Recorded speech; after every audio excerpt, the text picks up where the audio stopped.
Thank you for staying with us.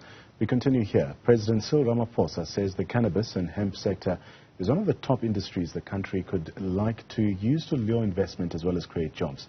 In an effort to achieve this, government convened a Phakisa Action Lab, which saw over 100 stakeholders deliberate on the way forward.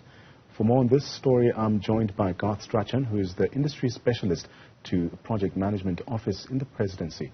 Garth, a pleasure to have you on the program this afternoon. Firstly, elaborate a bit more for us on this collaborative nature of the Phakisa Action Lab and how this involvement of various stakeholders actually contributes to the outcomes that have been achieved so far. Yeah, thanks very much for having me.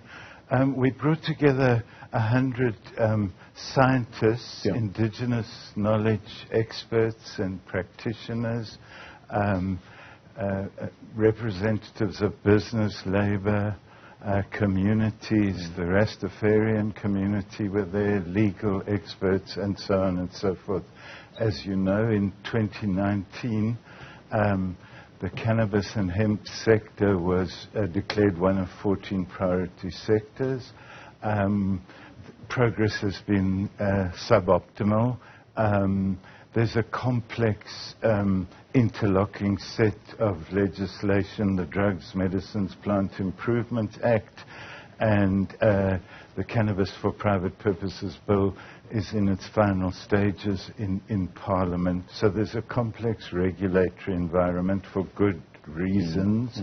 And so the purpose of the Phakisa was to develop a set of short-term regulatory measures to begin the process of putting in place some foundational policy principles for long-term legislative reform in a sector where, as everybody knows, there's a huge illicit market.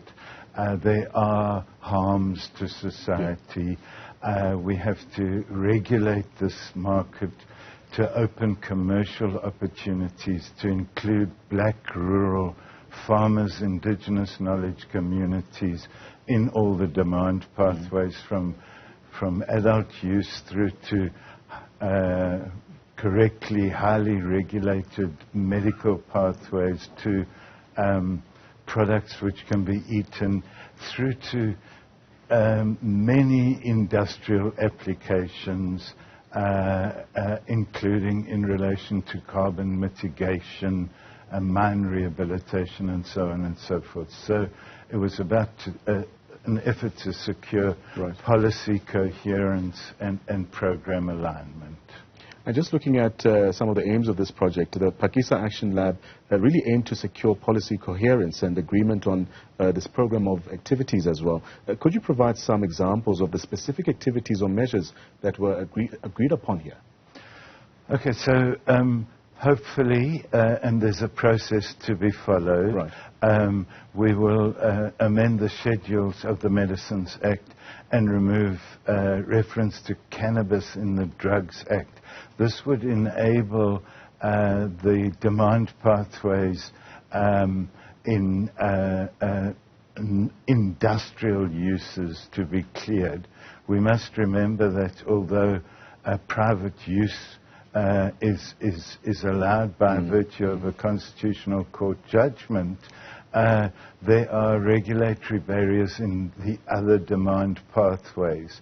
And so we've got to clear those in terms of short-term regulatory reform. And the critical issue, as everybody knows, is that despite massive persecution under colonialism and apartheid, black legacy or indigenous knowledge farmers survived and put food on their table for hundreds of years. We need to guard very strongly against the fact that regulatory reform, as it may have already done to some extent, excludes indigenous farmers and paradoxically heaps more misery on them.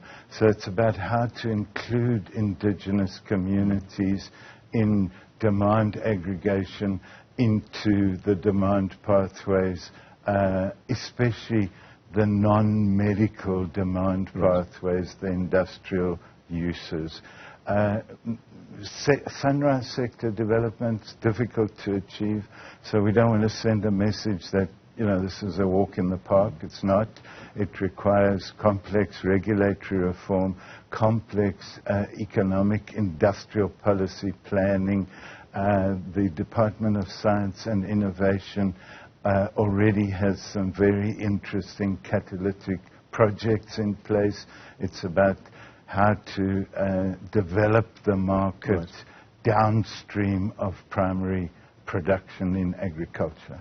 Quite correct. You say when it comes to regulatory reform, it's not a walk in the park. But let's speak a bit more about, or maybe explain the significance of even exploring these mechanisms to remove cannabis from the Drugs Act.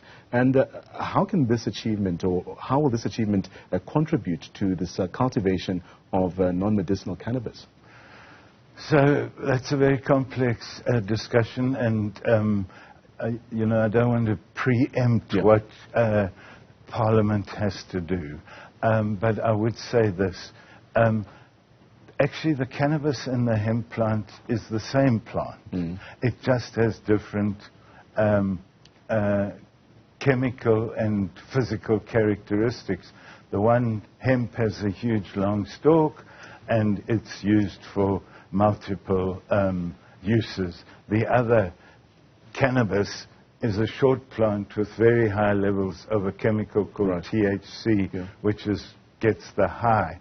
And so, hitherto, cannabis was lumped in the Drugs Act as one plant. And we have to secure regulatory reform in such a way that that catch-all is removed from the Drugs Act, and SAPRA, the medical regulator, regulates cannabis and hemp plants in the understandably high regulatory barriers where chemicals are used for medicines.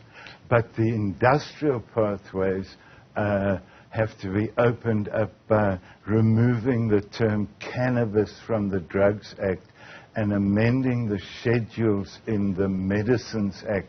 This is technically complex and legally complex, but that's the route that has to be followed to ensure that the changes that we make don't protect society against harms, and ensure that at the same time commercial opportunities are opened up in such a way that we are constitutionally compliant, respect human rights considerations and the considerations of faith-based communities and indigenous knowledge communities, at the same time as critically ensuring that indigenous farmers are included in this complex process of regulatory reform and economic development.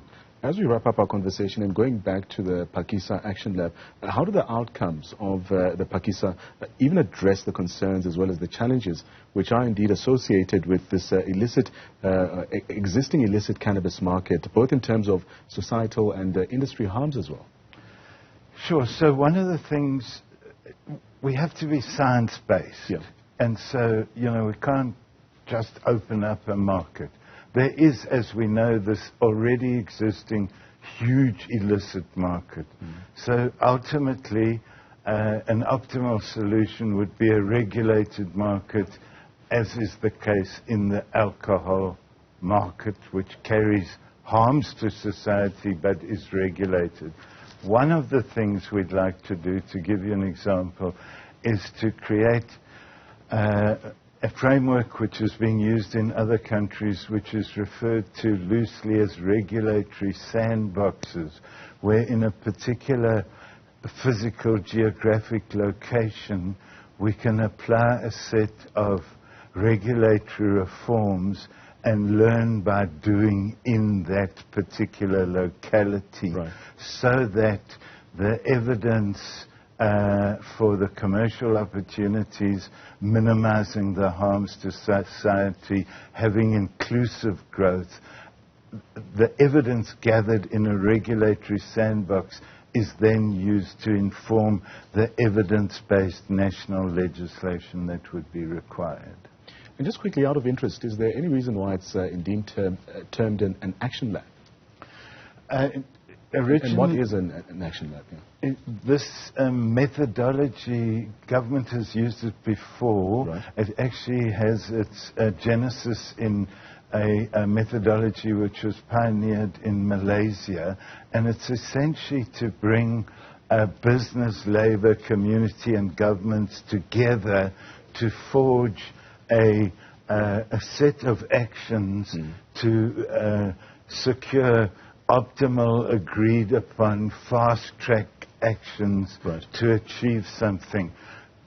As everybody knows, securing joined-up intra-governmental program and policy alignment is a challenge, but we also need to bring the private sector and communities and labor into the room. So it's about compacting, and most importantly, it's about holding government to account, to have to agree on a set of plans, agree that they must be implemented in a time-bound manner, and that there should be compliance management to secure that optimal execution of what's been agreed to. Of course, compacting also requires that the private sector comes to the table. For example, if we can clear the regulatory barriers, it's not about placing a huge burden on the national fiscus.